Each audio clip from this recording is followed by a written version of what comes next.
നിസ്കരിക്കാൻ തോന്നുന്നില്ല, മനസ്സിൽ മടി വരികയാണ്. എങ്ങനെ കൃത്യമായി നിസ്കരിക്കാമെന്ന് ഞാൻ പറഞ്ഞു തരട്ടെ. ഈ കാര്യങ്ങളൊന്ന് ചെയ്തു നോക്ക്.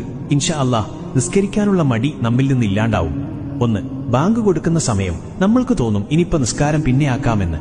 ആ ചിന്ത വരാതെ നോക്കുക. അങ്ങനെ വന്നാൽ ഉറപ്പിക്കുക ശൈത്താൻ നമ്മെ പിഴപ്പിച്ചുകൊണ്ടിരിക്കുന്നു എന്ന്. 2. പരമാവധി ബാങ്ക് കൊടുത്ത സമയത്ത് തന്നെ വുളു എടുക്കാൻ ശ്രമിക്കുക. 3. നിസ്കാരം ഒരു ഭാരമായി കാണാതിരിക്കുക. കാരണം നാളെ നമ്മുടെ ഖബറിലെ കൂട്ടുകാരൻ നിസ്കാരമാണ്. പിണക്കി വിട്ടാൽ ഖബറിലൊന്ന് തിരിഞ്ഞു നോക്കാൻ നിന്റെ കൂടെ നടക്കുന്ന ആരും കാണൂല, അതോർക്കുക. 4.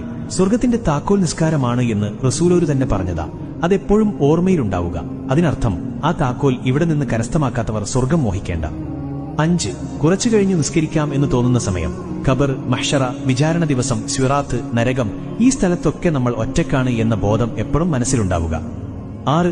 പിന്നൊന്ന് ഉറപ്പിക്കുക, നിസ്കാരം ഉപേക്ഷിച്ചാൽ ഈമാൻ കിട്ടി മരിക്കൂല, ഈമാൻ കിട്ടാതെ മരിച്ചാൽ നരകം ഉറപ്പിക്കാം. റബ്ബ് കാത്തുരക്ഷിക്കട്ടെ, ആമീൻ. 7. എപ്പോഴും ഓർമ്മയിലുണ്ടാവുക, ഈ വഖത്ത് ഒഴിവാക്കിയാൽ ഒരുപക്ഷെ അടുത്ത വഖത്ത് ഒഴിവാക്കാൻ നീ ഉണ്ടാവില്ല എന്ന്. നിസ്കാരം ഒഴിവാക്കുന്നവർക്ക് ആയുസ് കുറയും, ദാഹിച്ചു മരിക്കും, ഖബറിൽ തീ നിറക്കപ്പെടും, സ്വർഗത്തിന്റെ വാസന പോലും കിട്ടില്ല. 8. എപ്പോ നിസ്കാരം ഒഴിവാക്കണം തോന്നുമ്പോഴും ഓർത്തോ, നീ നിസ്കാരം ഒഴിവാക്കി സമ്പാദിക്കുന്നതൊന്നും നിനക്ക് ഉപകാരപ്പെടില്ല, നഷ്ടങ്ങളല്ലാതെ. 9. റബ്ബിനോട് ഇടയ്ക്ക് ദുആ ചെയ്യുക, മനസ്സ് നന്നാക്കി തരാനും നിസ്കാരത്തിൽ കൂടുതൽ ശ്രദ്ധ കിട്ടാനും. 10.